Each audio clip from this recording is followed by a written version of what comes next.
I don't think I've ever heard a single person who thinks that all leaders are evil and pursuing career advancement makes a person bad. Nothing even remotely like that in any industry, ever. I'm a bit concerned for you if you have enough people in your life who actively avoid career advancement and leadership for you to make such generalizations that everyone in society also has these views on leadership. Are you only friends with people who insist on making a minimum wage? This is a comment I received on a clip from my previous video on can there be an ethical business in capitalism? And I talked about this because I receive many questions about how do you move up in a system that is toxic? How do you become a leader and advance in a space that you know is abusive to people? And I hear this a lot because I research the unwritten rules of work for the working class and neurodivergence. And I coach and work with a lot of first-generation professionals who struggle with knowing if and how they can move up in a way that doesn't destroy their values and who they are. Contrast this with a comment on the same video on TikTok instead of YouTube. Did you see the Epstein files? They literally grape and eat babies. What is the point anymore? And this, my friends, shows us the contrast between perceptions of leadership and the issues that we have nowadays. Because I had a similar thought when I read the first comment of, honey, do you see who's in power now? Really? You've never been around anyone questioning it? These two comments capture two different schools of thought in opposite extremes. Either you just don't get it because you're low class, or I don't even know what to do or if we can do anything because this is so corrupt. The Epstein files have apparently dropped after years, but especially heightened these last few months. And what is shocking to some is that these are not just political leaders. These are also a lot of business leaders, Nobel Peace Prize award winners, everybody in power, it seems, especially white men in power, seem to be on this list. And this is not surprising at all to me because we have relied heavily on systems that reward exploiting vulnerable people and calling that leadership.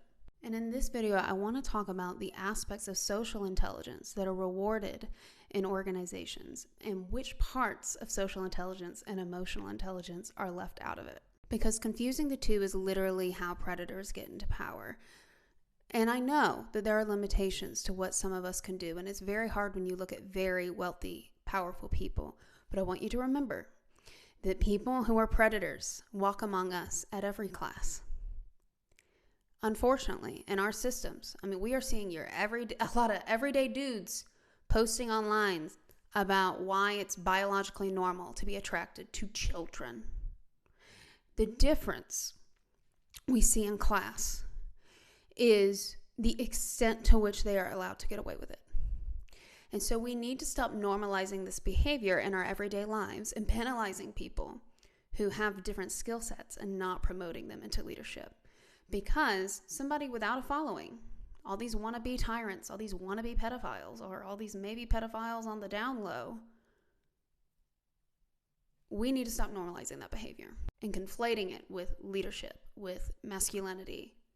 So in this video, I'm going to talk about the skills we reward, the skills we should reward, and how unwritten rules help predators get into power. And I've really thought about this one. I'm not just trying to bring unwritten rules into everything. This is a key part. The assumptions and the cultural norms we have along the way are a really big part of why we are seeing such a massive scale of predators. Because you cannot make the one bad apples argument. You can't. This has permeated every aspect of our system. And it's not just in the United States. So let's talk about emotional intelligence versus social intelligence. Social intelligence is understanding social dynamics and knowing how to navigate them. I talk about this a lot on my page, the unwritten rules, and how this is difficult for people who are neurodivergent and people who didn't grow up in this class culture. So I look at more nuance in what is considered social intelligence and normal. I look at more nuance in what those norms are and in which environment. Dr. Daniel Goldman, the author of the famous book Emotional Intelligence, and then wrote later the book Social Intelligence, defines social intelligence as reading social cues, understanding hierarchies, recognizing power dynamics, controlling your behavior to achieve goals, and knowing what to do to get what you want. Now, I talk about a lot that parallels well with a lot of my unwritten rules, right? Informal hierarchy, schmoozing, strategic communication. So what's the difference? Why do so many of you come in my comments telling me that I'm promoting bad behavior? Because it's only bad behavior if you also lack emotional intelligence. Emotional intelligence, he defines as social intelligence plus the capacity to care, empathy, actually caring about how your actions affect others, genuine concern, seeing people as human beings and not objects, and moral constraint, letting empathy guide your behavior and not just strategy. He says in his book, Social Intelligence, the difference between a manipulator and someone who is socially intelligent is empathy. It is concern. But what we're seeing is we have rewarded only the other aspects of social intelligence, and we have penalized empathy. The Epstein gang had some degree of social intelligence, or at least their parents did, enough for them to get enough money to where their lack of social skill mattered less because they already had hordes of, let's say, emeralds. Someone in their bloodline knew how to read social cues, knew how to manipulate people, knew how to tell people what they want to hear, knew how to control their behavior enough to achieve their goals. But what was left off with what we're seeing right now is the ability to care and to be held accountable for their actions. They either cannot or will not care about the impact of their decisions. They saw people, especially children, as objects to use. Now again, anybody can have this, but we're clearly specifically rewarding it in business and politics. So even we who are horrified, and there are some of us that aren't, are like, oh shit, how did we not see this before? So how does this lack of emotional intelligence, but presence of some social intelligence, show up in your workplace? And what I haven't seen anybody talking about yet is that all the people on the Epstein files likely hired people who had emotional intelligence. And they likely exploited their labor or kicked them to the curb when it was time to get promoted. People who had social intelligence and emotional intelligence, with a key part of empathy, know how to read social dynamics and care about other people, know how to manage complex situations and implement psychological safety, know how to play office politics and maintain their integrity. They know how to not ruffle feathers without feeding the pigeon to the billionaire. And those people were likely exploited for emotional labor, not promoted, maybe even called a pansy, especially if they were a man, and perceived as a threat because the people who worked for them and with them probably liked them a lot. But the people above couldn't have anybody else getting that much attention that wasn't for them. Some components of social intelligence without empathy get rewarded. Social intelligence with empathy is a threat. And yet it is what we desperately need as a society. And we've all seen this. Think about the person who may not even be that good at their job, but they can read a room and manipulate it and get people on their side, even if they haven't seemed to think through the details of what it'll actually take to get there. They're promoted. Think about the person who takes credit for other people's work. If it's a certain person, looks like leadership likes them, they get promoted. But the person who could read the room and worries about making everything better for everyone else, they often get exploited and get given all the additional labor without the pay raise. The person who diffuses conflict, is that rewarded in their performance evaluation cycle? Not necessarily. I have a client who was told over and over again that she helps make the office more warm. It's never framed as that she makes the office more efficient, that she reduces silos, that she makes the team complete their mission. It's given this emotional feminine language, which is not tied into what we fairly compensate people based on. And when people are not evaluated based on these skills that make real benefit in business, we see the same unqualified, not empathetic people promoted. And of course, there's always the dark triad, the personality disorders of narcissism, psychopathy, and Machiavellianism. These three weaponize social intelligence, and with how the unwritten rules in corporate America are built, they are rewarded and promoted specifically for rich neurotypical white men. Narcissists crave to be looked up to, and they don't really have empathy. They know how to fake it when it benefits them, but it doesn't really keep them up all night caring about other people. They're hypersensitive of feedback, and they surround themselves with people who are grossly underqualified because it doesn't threaten them. Machiavellists are smooth and charming with people in power, and cruel downwards to the people beneath them. They see people as tools, and again, they only perform empathy when it suits them. They don't really have it. And psychopaths don't really feel empathy either. They sometimes learn how to perform it. And this is, again, where the parts of social intelligence come. Because not every psychopath figures it out, right? But some of them do, and they know to perform enough. But they're not really in tune to human suffering or care. And I've made videos before that I really hate it when people say that autism means people have no empathy. That is not autism. That is psychopathy. You can have both, but it's not autism exclusively. Psychopaths just simply do not care about the damage they have caused. And interestingly, in Daniel Goleman's book, Social Intelligence, he talks about how when organizations are led by the dark triad, the entire organization becomes narcissistic. What are signs that this is happening? When grandiosity becomes the norm. Look at us, we're changing the world. When you can't disagree, that unwritten rule of compliance. When leaders only want to hear what's confirming their bias, their view that they already have. I write in my book about how this is dangerous. This was the easiest chapter in my book to write because there were so many real case studies. Bearers of bad news get punished or fired, even if it wasn't their decision. They just had to bring it up. And the truth gets suppressed to share the illusion that everything's okay, everything's great, the leader made all the right decisions. And this is why we have industries that claim to be disruptive, but never rebuild anything new. And they don't look at how when you tear things apart or you break things and do it really quickly, that not repairing them just makes you harmful. These are companies that have the most inspiring mission statements and yet very high turnover. And if you've worked in a narcissistic organization and with how things are going, chances are you have. I'm curious to hear what were the signs for you that gave it away. I've been researching the unwritten rules of work for 10 years and how there are class differences, neurodivergence differences, race and gender differences along the way. And when we make decisions based on unwritten rules, predators thrive. Why?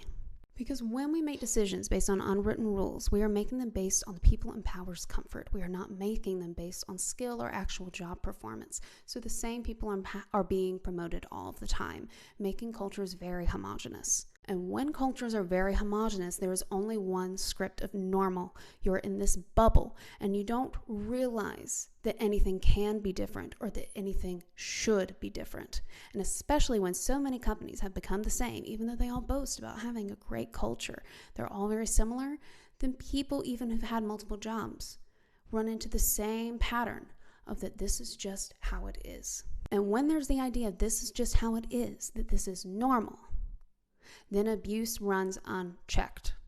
Predators need you to think their behavior is normal, that anyone with their power would do the same thing. Clearly, that's not true, or we wouldn't have Dolly Parton. But think about it. While there are not nearly as many, or we don't hear from them as often, there are good leaders, but we don't hear from them as much, and we have to ask ourselves, would we vote for them? Would we support them as leaders and managers? Or would we tell them they're soft, that they don't know how to make tough decisions, that they just don't get it, that they're not a culture fit? And I want to be clear, unwritten rules are not the same as soft skills. Unwritten rules are when things are not made transparent about what is expected in the job. Unwritten rules are not inherently tied to the task at hand, but are tied to people in power's comfort. They're things that are assumed to be so obvious that they are not written in the employee handbook. Soft skills are skills that are needed to do the job that may not be technical, but are key for getting the job done, like relationship building, strong communication skills, the ability to work with people who are different from you. Soft skills are even more important with AI because soft skills never age out. You can be an excellent technical worker, but you have to be able to work with other people to work in an organization. Even if you're a solopreneur like me, you have to be able to work with your client, see their perspective, communicate, deadlines, expectations, etc. When I'm talking about unwritten rules, I'm not talking about soft skills. I'm talking about things like that you can't disagree with the boss. I'm talking about things like that there's toxic individualism. Even though we say we value teamwork, we're actually only evaluating individuals. And if you stab your coworker in the back, I might see you as more of a leader. I'm talking about that some people are considered aggressive simply for setting a boundary or being assertive or asking for a raise, while other people are not. I'm talking about kissing so much ass that there's not enough powder in the world to cover up the brown on your nose. These aren't skills. These are gatekeeping forms that are disguised as competence. But really what they're telling you is, I know the unwritten rules of your class background, your racial group, your gender. I'm not going to be a problem because I'm neurotypical. You're not going to need accommodations for me with how this workplace is built to only benefit one type of brain. And all of those isms, classism, racism, sexism, ableism, all of them thrive on the idea of dominance over someone else. Dominance over black and brown bodies, dominance over women's bodies, dominance over disabled bodies, dominance over neurodivergent bodies. And when we value dominance above all else, it is no wonder why there are so many pedophiles, because what is more vulnerable and easier to dominate than a child? And for predators to get away with their bad behavior, to show no emotional intelligence, they have to convince us this is normal. So normal that they shouldn't even have to tell us. So normal that it's just unspoken. And that they didn't have to put it in the rule book because, one, they'd be legally liable. But two, because you just need to conform. If there are more people who have healthy communication skills, healthy emotional intelligence, who are different and talk about those differences and identify how they're going to work with people who have differences from them, then there is discussion on, hey, since that person seems to not care about anyone else, what are we going to do about that? You have better collaboration skills and communication skills, and you can notice what differences are good and what's just predatory behavior. And you can't do that in an environment where everyone's the same and afraid to be different, and that's punished. And when that sameness is also predatory, that's how you get where we are. A lot of the people on the Epstein network were in elite, exclusive environments. And as I always say, exclusive means intended to exclude. Elite universities, billionaire circles, big four firms, political power structures. These weren't just wealthy environments, they were exclusive ones, designed to keep most people out, designed to protect insiders. And insiders protect each other, and they know they have something to lose if they're different. So they don't speak up. They don't question. It's very culty. And anything different or an outsider is automatically suspicious. And now this is fodder for predatory behavior because they can pick on the vulnerable, which is what it's all about. And they're protected by the group. And any victims who speak up are outsiders, and they get blamed. And yes, not all men, not all white people, not all neurotypicals, not all whatever. But it's enough, right? It's enough that most people don't like their jobs. It's enough that most women don't feel safe walking at night. It's enough that we're all afraid for our children. This is how you get the Epstein list. This is how you get all the sexual harassment on Wall Street. This is how you get tech bro culture. This is how you get systemic abuse in Hollywood. This is how you get Britney, the abuse that Britney Spears went through. And that's just the ones we know about. Imagine the stars and just people, not even stars, who are much lower profile than Britney fucking Spears. Because in these environments, success depends on fitting in and not competence. And if you're not one of us, then you're the problem, not the predators. And while we can't prevent all evil, it's always going to come, we can create environments where evil does not thrive. So what do you do if you do have emotional intelligence and you're in one of these toxic predatory work environments?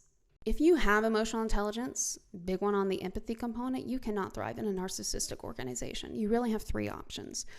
You have to leave, you have to find a new position, or If you think you're in a situation where the organization isn't actually corrupt to the core, you just have a bunch of clueless people, maybe the business is very young, you might be able to help change it from the inside. If you have enough allies, if you have your rebel army that you can build. And the only way to know that is to start building relationships and alliances and seeing, do you have enough pull to make it happen? Or the third option is that you can start building a business yourself. Building what, and I have in an upcoming call with Courtney Broderick, parallel systems. A system to build while the current one does seem to be collapsing. If you're neurodivergent and or working class or from a marginalized racial group, you might find this especially infuriating because you can see the patterns, you can see solutions, and yet nobody seems to be taking it seriously. And the big part there, the big thing is a lot of people, especially first-gen professionals, will develop a plan on how to fix things and propose it, and it's never going to be accepted. And you can't do that because it's not. It's all about the relationships. And that's really, really hard, especially when you're neurodivergent and you're not a predatory piece of shit. I do have tools to help you bring up options for change and to draft proposals in a way that gets you help in my coaching program, which I'll link below in the video. If this is a skill you want to develop, if you're in option 2 or you're sussing out option 2, you're like, I think I need to work on how I'm pitching things. Like, people don't seem like absolutely disgusting here, but definitely changes need to be made, then hit me up. Because there's also that you don't want to jump and just end up in the same situation. And then you like have to restart with your 401k, restart with other businesses, restart all your restart your other relationships. So it's not all or nothing.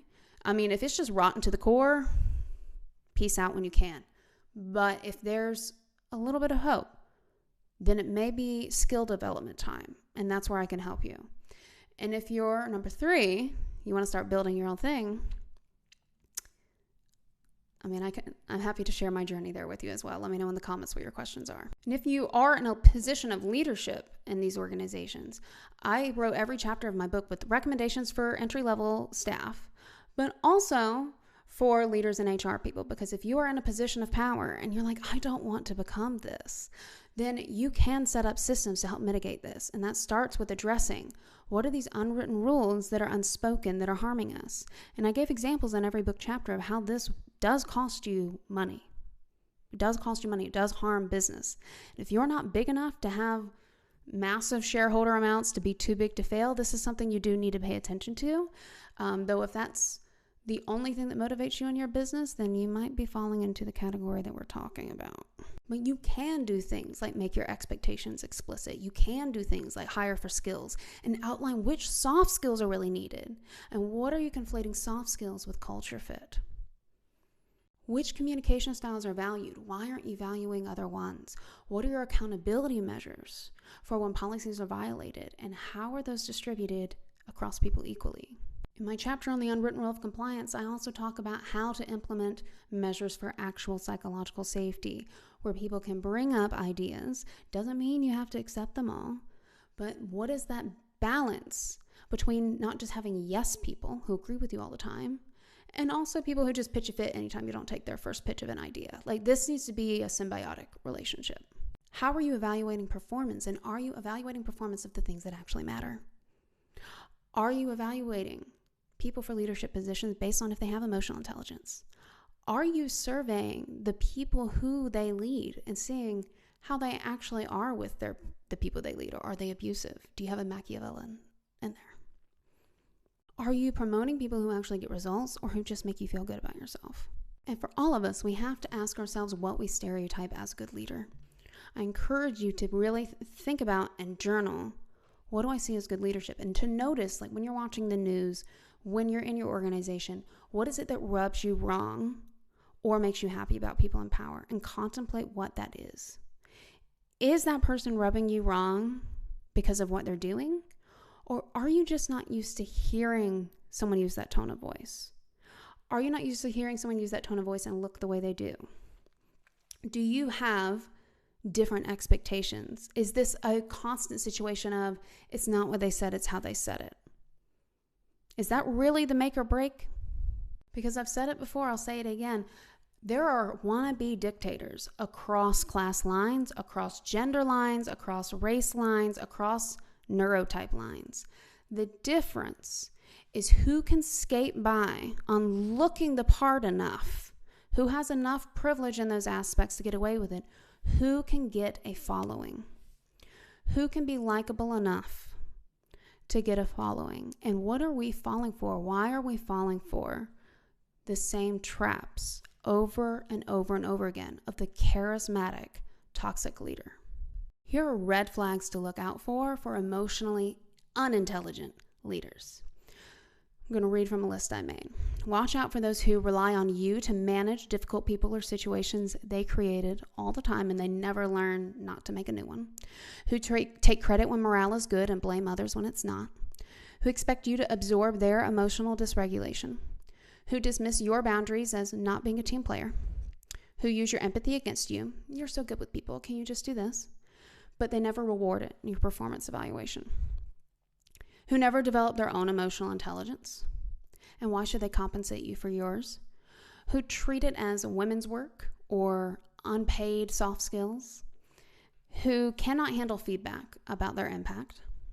Who view your emotional intelligence as weakness to exploit. And we've seen an increase in, this is not just my assumption that they don't like empathy. It's been very much blasted in the news for at least a year that a lot of these people who are on the list have been openly saying empathy is a weakness of the West. What are green flags of emotionally intelligent leaders? They name and credit your emotional labor explicitly. They compensate emotional labor work appropriately with recognition, promotion, and job description updates. They do their own emotional regulation work. That doesn't mean they never lose it. That just means they work on it. They don't dump on their reports constantly. They do some of their own labor or hire a therapist to help them with it, which don't ever ask somebody that. You can just tell when someone has other supports, right?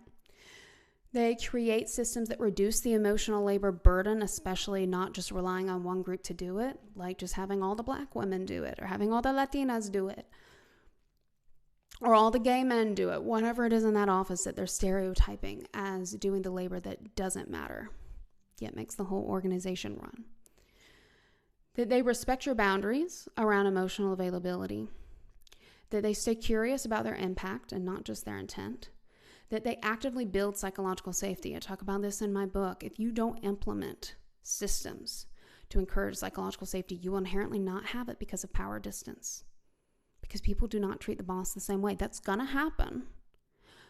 What makes you a different leader, what makes you a good leader, an emotionally intelligent leader, is recognizing that power distance and creating feedback loops and implementing them. Doesn't mean you have to implement every recommendation, but discerning, sifting through them, and at least acknowledging and providing insight into why some ideas are picked and others aren't. They don't exploit high emotionally intelligent people, and they know that the path to good leadership is emotional intelligence, so they promote people who have it and put them in power. The path to good leadership is empathy. Empathy with social intelligence. Again, I'm not hating on soft skills. I'm hating on exploitation. We need people in power who see people as people and not only resources to be extracted from, who understand that profit and people and nature have to work together and aren't separate. It's not fast, but it is necessary. So to wrap up, the Epstein files are what we get in a patriarchal, white supremacist, classist system. And I've talked many, many times about how race and gender exploitation in America, particularly race, were designed to uphold the class system. It is not these people who suddenly got into power. They have always been there. We have had our founding fathers raped and unalived their slaves. Wow, they probably did the same to Native Americans, some of them. This has always been there, but we are at the point in time where it is time to do something about it. Where we have access to information like we never have before. Where there is a lower barrier to entry for starting your own business and for communicating across platforms. That is also why they're trying to censor a lot right now. And I want you to know, especially you first-generation professionals, that not having empathy is the difference between manipulation and learning how to strategically navigate people who are different from you. I know that is a big fear. I'm not seeing that as, oh, you just hang around people who want to be poor forever. I think that's classist. The difference between what's going to be you and them, what's going to keep you from becoming them, is your empathy. So develop your emotional intelligence. I recommend the resources that I talked about in this video. I don't love all of Daniel Goleman's work. I think some of it's very heavy on neuroscience and not as heavy on culture. Of course, as psychologists with culture expertise, I believe it is both. So read his books, get the neuroscience, and then also you can read mine to get the cultural influence, because you need both. My mission is to get more people with empathy, more people with values and real skills and competence into power. And if you are ready to work on developing these skills, where you're like, I have the empathy, I'm ready to learn the skills, I want to make the world a better place, then you can also book a call with me. The link will be in my bio. We can see in 20 minutes if we are a good coaching fit. And if you're early in your career, and you're like, well, I'm not ready for coaching, I'm not ready to be a leader yet, but I am trying to figure out what the fuck is going on and how I can navigate all of this. I have a very low barrier to entry option, which is my school community, which is currently $15 a month. We do weekly group coaching calls, usually on Thursdays, but sometimes we change it up. And if you can't make the live time, I do post an anonymized summary the next day. But of course, the lowest barrier to entry be my book, specifically the ebook version, which is only $8.99 on major ebook platforms. If you're not in the United States, Amazon's or Apple Books are probably the only place you can find it. I'm always open to hearing non-Americans how I could get you those things without supporting the same big evil companies. So feel free to put that in my comments as well. If you're refusing to engage in this collective narcissism, I see you. I'm with you. Let's build something else. You're not failing. The system is selecting against you. Let's do what is within our control, with monitoring our own biases on what we see as leadership material, with being strategic on what we do and do not give into, and valuing our own empathy and the empathy of others. Talk to you in the comments.